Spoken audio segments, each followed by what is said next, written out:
Welcome to the Deep Dive. Today we're going to pull you into a world where military secrecy, cutting-edge tech, and some really strange phenomena all kind of collide. It's quite a mix. Yeah, imagine the Soviet Union facing this really tricky situation.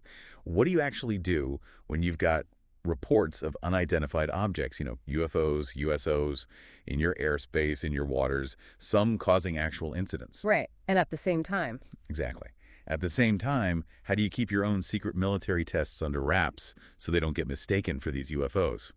It sounds like it led to some pretty extreme solutions. It really did. And that's what we're diving into for you today. We're going to pull out the key insights from the sources we have on the history of Soviet and later Russian laser weapons. We'll look at why they built them, some specific examples which are pretty wild, and these surprising links to UFO and USO reports. Yeah, our goal is basically to give you the essential knowledge, a shortcut to being really well informed on this very fascinating, very hidden history. Okay, so let's set the scene a bit more. The Soviet military saw UFOs and USOs as a genuine danger. There were apparently tragic incidents, even before the 70s. So you got this dilemma. Deal with the unknown phenomena and hide your own stuff. It's a complex problem. Definitely. And it's important to remember the timing, too. This wasn't all just peak Cold War hostility.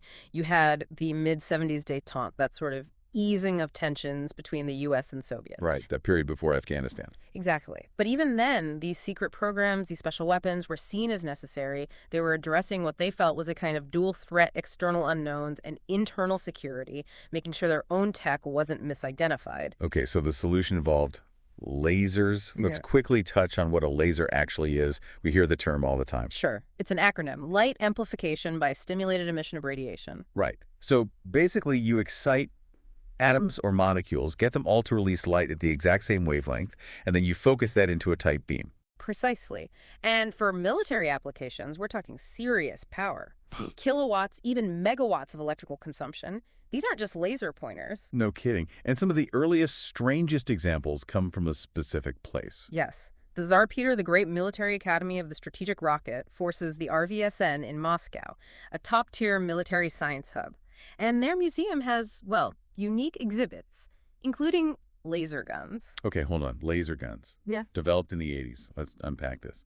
These were meant for use in space against two. That's the really startling part. The documentation suggests they were intended for outer space, potentially against American astronauts, yes, but also explicitly mentions space aliens. Space aliens. Wow. Okay, and how do these things even work, especially in zero gravity? Well, the design was clever, no recoil, which is obviously useful in weightlessness. The core idea was using a pyrotechnic flash to pump the laser. Think of it like a really intense, controlled chemical flashbulb. So like a disposable flash. Kind of. They had a revolver-style mechanism holding 6 cartridges. Each cartridge contained this pyrotechnic mix. You fire, get a flash that pumps the laser for one shot. And it was a fiber optic laser. Yes, a fiber optic laser bump. Right. The big challenge, as always, was the energy source. How do you make it compact? Their solution was these individual flasks with the pyrotechnic mixture, zirconium foil, oxygen, metal salts. Okay, so it's self-contained energy shock. Exactly. Ignited by a tungsten radium thread. The whole thing burns incredibly fast, milliseconds. Generating a huge burst of energy. Right. And then the spent flask gets ejected, like a shell casing. That's right. That burst of energy from the flash gets absorbed by special optical fibers, which then convert it into the laser pulse. Was the pulse powerful? Relatively weak by later standards, but enough to damage optical sensors, cameras, things like that. And crucially, enough to damage an adversary's eyes. Irreversibly. Ouch. They tested this. Confirmed blinding and burning effects at 20 meters, apparently. But officially, never used in combat. The only prototype is now in that RVSM museum. A real glimpse into some Cold War, borderline sci-fi thinking. It really is. But they weren't just thinking about pistols in space. Yeah. The ambition went much bigger. Right? Especially for the Navy. Yes, much bigger. There was a really ambitious attempt to put an autonomous laser weapon system onto a ship, the Dixon. Tell us about that. It sounds complicated. Immensely. The project code was Themidar, but the engineers apparently nicknamed it The goldfish. Goldfish, why? Because it was so complex and cost a fortune. Just logistics. Yeah. Installing 400 compressed air cylinders meant they had to literally strip the ship's outer metal hull off. Wow. And the risk of hydrogen explosions after firing the laser was so high, they needed incredibly powerful ventilation systems built in. It was an engineering beast. And I read the deck had to unfold. Yeah. And they added jet engines. Yeah, the upper deck was designed to split open, which, as you can imagine, really weakened the whole structure, so more reinforcements needed. And yes, to get enough power, they stuck 3 jet engines from 214 aircraft down in the hold. 3 jet engines on a ship. Just for the laser. Just for the laser, which meant, of course, even more cooling, more ventilation. Yeah. The ship became this massively complex, probably very fragile system. So what happened when they actually fired it? Did the goldfish swim? Well, they did a test shot in 1980. It hit the target, technically, but you couldn't actually see the laser beam or any damage. Only a temperature sensor confirmed a hit. So it didn't really work. The power was about 20 times lower than they'd designed for, and they realized a huge problem. Water evaporation in the air just absorbed the beam's energy. It lost its punch. So an epic failure, basically. Operationally, yes, an epic failure. But here's the twist. The results were officially deemed excellent. Excellent. Because it proved something crucial. They realized that putting these kinds of high-power lasers, originally meant for space defense, into space was just beyond their capabilities at the time. The tech, the resources. They couldn't launch something that huge and complex, so this failure forced a strategic shift. Ah, I see. So the failure itself provided valuable intelligence about their own limitations. Okay. But they didn't give up on naval lasers entirely. Not at all. Admiral Gorshkov, the head of the Soviet Navy, approved another project in '76 called Aquilon. This time they took a landing craft, designated OS-904s, and converted it for something called Project Forest. Project Forest, what was its goal? To take out enemy ships' optical systems, their electronic sensors, and potentially harm the crews as well, basically blinding the enemy at sea. And this project faced delays, too. Big time. 8 years to get the ship re-equipped. And interestingly, this was happening right during that period of intense USO activity. The underwater quackery or ghosts of the oceans phenomena we've talked about before. Oh, interesting coincidence. Maybe. The conversion was extensive, again needing major changes to the hull and superstructure for the laser system. But this one actually worked in testing. It did. October 1984 at the Theodosia Range. They tracked a low-flying target rocket and successfully destroyed it with the laser beam. Okay, so success? Yes and no. The actual laser attack took just seconds. But preparing this system for that shot took over 24 hours. 24 hours for a few seconds of firing. It's inefficient. Wildly inefficient. The overall energy efficiency was around 5%, so huge power consumption for a very brief effect. Still, the official assessment was that the experience gained was an undoubtable success. Valuable lessons, even if the system itself wasn't practical. Exactly. But then the project got shelved.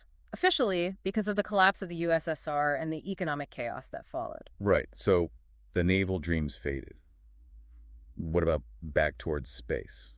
Or maybe the air? Well, there was one more major space effort, the Skiff DM. This was supposed to be an 80-ton orbital combat laser platform. 80 tons. That's enormous. For comparison, you mentioned the ISS started at only about 5 times that. Exactly. A huge undertaking. It was launched in May 1987 on the super heavy Energia rocket. It separated okay at about 110 kilometers up. Right. But something went wrong with the onboard systems. It didn't reach the planned orbit and ended up falling into the Pacific Ocean. Another massive failure. A very public, very expensive failure. And there were whispers, rumors that Gorbachev wasn't keen on testing space lasers anyway, didn't want to provoke the West. Interesting. So after Skiff, funding for that kind of thing dried up. Pretty much. No more big Soviet space laser launches. The focus shifted again. To where? To the air. Airborne lasers.